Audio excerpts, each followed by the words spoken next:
Political corruption has become a fixture of modern life. It is almost routine to hear of politicians caught in bribery schemes, campaign finance violations, tax evasion, and other boring but important crimes. Regardless of the steady stream of news, you'd be surprised by the juicy details that slip into the shadows, like presidents shamelessly rigging the national lottery, or extorting millions of civil servants to create a personal slush fund. In this video, I will show you 5 scandals from different continents representing some of the most brazen acts of fraud and general skullduggery ever performed on this planet. I'll cut straight to the chase. Number 5 takes us to Chechnya, where Ramzan Kadyrov runs what can only be described as a feudal-style government. But even he has his limits, right? Right? In 2015, Kadyrov was found to be operating what is essentially a mafia protection racket. Through the Ahmed Kadyrov Fund, named after his father, Kadyrov runs a complex extortion scheme that has spread to all facets of Chechen society like the plague. According to the family, a documentary investigating the Kadyrov family's hold on Chechnya, government employees in the country are required to hand over at least 10% of their monthly salary, employees of private companies up to 1/3, and business owners up to 50% of their profits to the fund. The total sum collected, which is untaxed and unaudited, is estimated at between $55 million and $73 million per month. The money is nominally earmarked for charitable purposes, but in reality, it is used by Kadyrov to fund a teenage boy's idea of the good life. Sparring matches with Mike Tyson, parties with celebrities like Jean-Claude Van Damme, Harley-Davidson bikes for his favorite nationalist gang, and of course, designer clothes. Always with the designer clothes.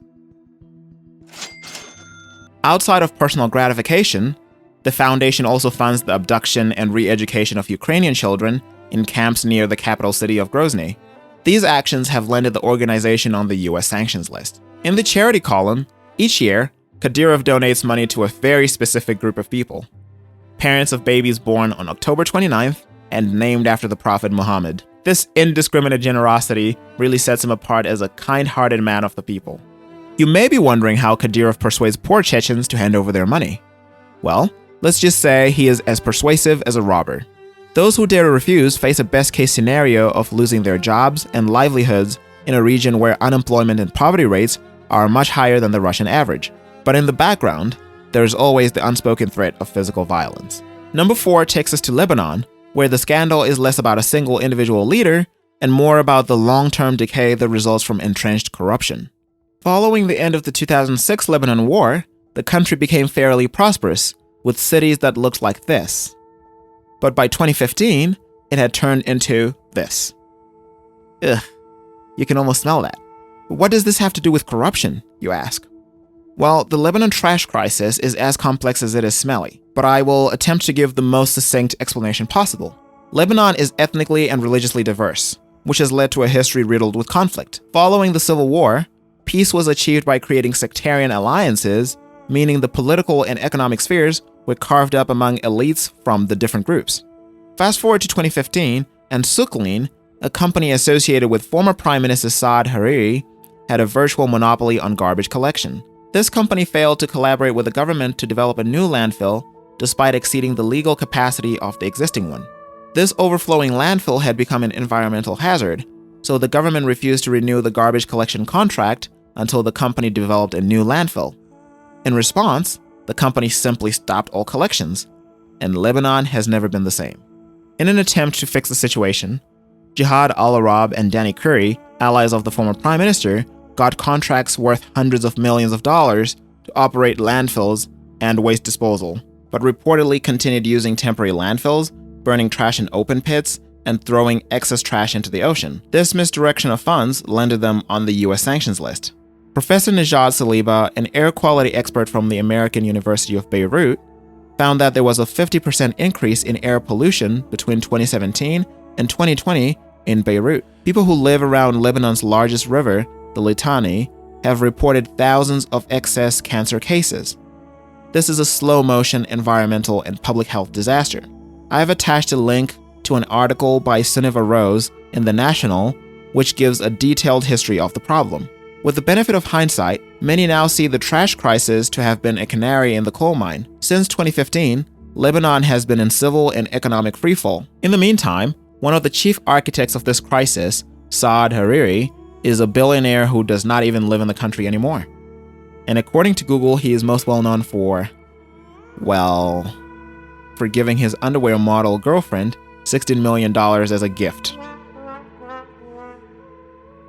And quickly, if you're enjoying learning about these ridiculous but devastating corruption scandals, please take a second to like the video and consider subscribing for more content that sheds light on overlooked topics and regions of the world.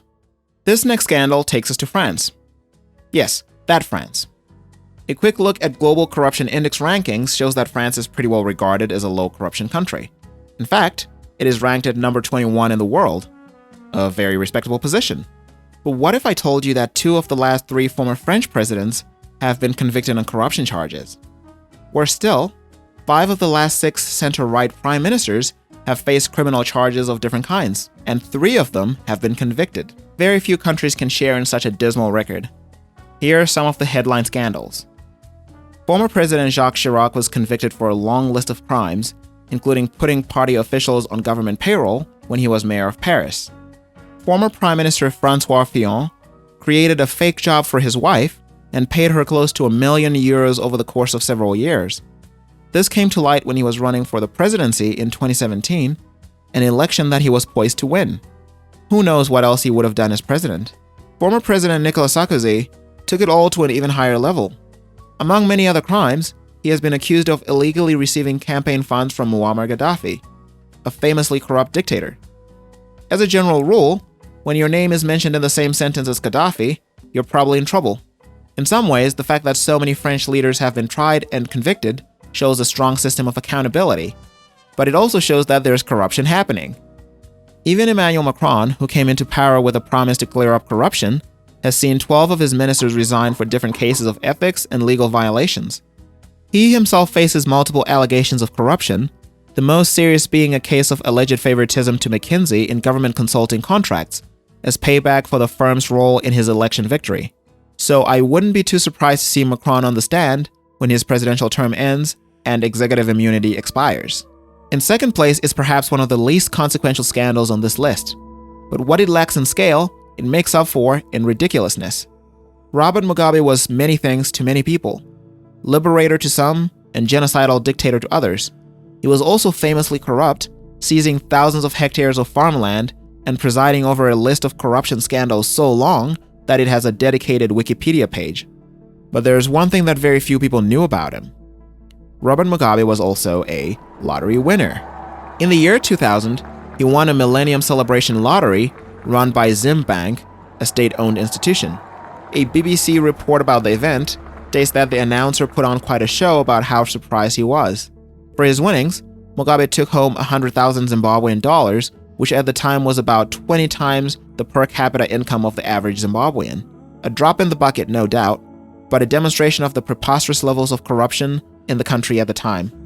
This lottery win came at a pivotal time in Zimbabwean economic history. Leading up to this event, Zimbabwe was seeing early signs of a full-scale economic meltdown. 2 months prior, Mugabe had given himself and his cabinet 200% pay raises without extending the same to the general population. He went on to rule for a further 17 years, personalizing the nation's mineral resources and creating a vast business empire. But to those who truly knew him, he was just a lucky guy who happened to win the lottery, and God knows he needed the money. And now, for the big daddy of all corrupt dictators, please put your hands together for Suharto!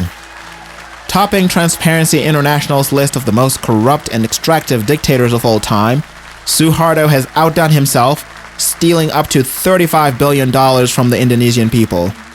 The fact that he stands out in a class with such accomplished competitors as Ferdinand Marcos, Sani Abacha, and Muammar Gaddafi makes his accomplishments all the more impressive.